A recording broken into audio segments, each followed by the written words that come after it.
স্পেনের দক্ষিণাঞ্চলীয় আলমেরিয়া প্রদেশে ছড়িয়ে পড়েছে ভয়াবহ দাবানল। লস গ্যালাডোর্সের কাছে শুরু হওয়া এই আগুন মুহূর্তেই পাহাড় ও শুষ্ক অঞ্চল বেয়ে বেদার শহরে ছড়িয়ে পড়েছে। এতে এখন পর্যন্ত অন্তত ১২ জনের মৃত্যু হয়েছে। নিখোঁজ রয়েছেন আরও ২৩ জন। চারদিকে এখন শুধু পুড়তে থাকা বনভূমি আর আকাশে উঠছে ঘন কালো ধোঁয়া। আন্দালুসিয়ার জরুরি বিভাগের প্রধান জানিয়েছেন, দুর্গম পাহাড়ি অঞ্চলের মধ্য দিয়ে আগুন দ্রুত গতিতে ছড়িয়ে পড়ায় ভুক্তভোগীরা কিছু বুঝে ওঠার আগেই আগুনের শিখায় আটকা পড়েন। এই দুর্যোগে এরই মধ্যে প্রায় ১,০০০ বাসিন্দাকে জরুরি ভিত্তিতে নিরাপদ স্থানে সরিয়ে নেওয়া হয়েছে এবং বেশ কিছু গুরুত্বপূর্ণ সড়ক পুরোপুরি বন্ধ করে দেওয়া হয়েছে। আঞ্চলিক কর্তৃপক্ষ এই বিপর্যয়কে আন্দালুসিয়ার ইতিহাসে রেকর্ড হওয়া সবচেয়ে মারাত্মক ও প্রাণঘাতী দাবানল হিসেবে বর্ণনা করেছে।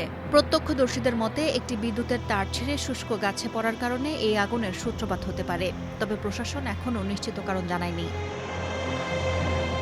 আগুন নিয়ন্ত্রণে প্রথমে ১৫০ জন ফায়ার সার্ভিস কর্মী কাজ শুরু করলেও পরিস্থিতির ভয়াবহতা দেখে পরবর্তীতে স্পেনের সামরিক জরুরি ইউনিট থেকে আরও ২২০ জন সেনা সদস্য এবং ৭০টি বিশেষ উদ্ধারযান মোতায়েন করা হয়। বর্তমানে আকাশে বিমান ও হেলিকপ্টার থেকে অনবরত পানি ফেলা হচ্ছে, তবে কর্মকর্তারা জানিয়েছেন এরই মধ্যে ৩,১৫০ হেক্টরেরও বেশি জমি পুড়ে ছাই হয়ে গেছে। দুর্গম গিরিখাত এবং প্রতিকূল পাহাড়ি এলাকার কারণে আগুন নেভানোর কাজ ব্যাহত হচ্ছে। চলতি দাবদাহের কারণে এই অঞ্চলের তাপমাত্রা এখন ৪০ ডিগ্রি সেলসিয়াসের কাছাকাছি পৌঁছেছে। তীব্র গরমের সাথে যুক্ত হয়েছে অতি শুষ্ক গাছপালা এবং প্রচণ্ড গতিতে বয়ে যাওয়া বাতাস, যা দক্ষিণ স্পেন জুড়ে দাবানলের ঝুঁকিকে আরও বহুগুণ বাড়িয়ে দিয়েছে। নিখোঁজদের উদ্ধারে এবং আগুন নিয়ন্ত্রণে এখনও লড়াই চালিয়ে যাচ্ছেন শত শত উদ্ধারকর্মী।